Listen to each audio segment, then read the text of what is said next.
to touch briefly on Indigenous people of Australia, the justice system.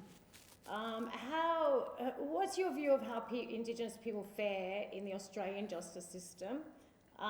Do you think we should create a separate justice system for Indigenous people?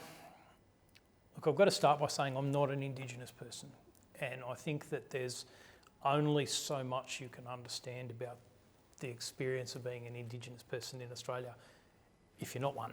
So I have to put some boundaries around my level of knowledge there. What I do think is that there is still a very distinct Indigenous culture, a very distinct Indigenous set of values, a very distinct Indigenous understanding of how people's relationships with one another should work, how their relationship with land should work, how their relationship with history should work. And so these are all really fundamental cultural underpinnings underneath our system of what we understand as justice. And if you come from a completely different perspective, then the system that we look at and we see justice, I think many Indigenous people look at that and they see injustice. They see a system that doesn't rest on the cultural supports that they have at all. But we've all got to occupy the one country. And so I think that a treaty is really important, but not a symbolic treaty, not some treaty that is just there for form. I think what the treaty has to do is say, these are the areas of law that Indigenous communities should be left to sort out for themselves. This is areas of self-determination where Indigenous people should be able to make laws about how they relate to one another and to land and so on. And they should be able to resolve conflicts within that system.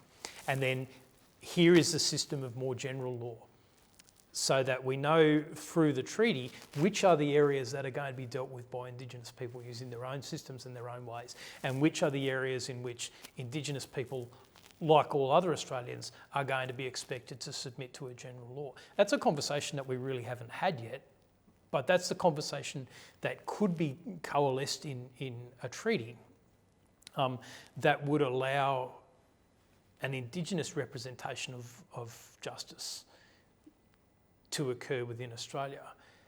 And people do this. I mean, they do this in the United States of America, they do this in Canada.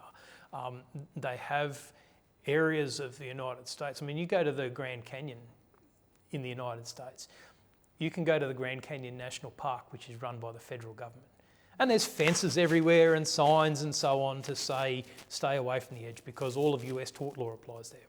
Or you can go to the other rim of the canyon, which is run by the Wallapai people, and there's no fences, because as far as they're concerned, if you're stupid enough to fall over the edge, then you deserve to be making a puddle at the bottom anyway.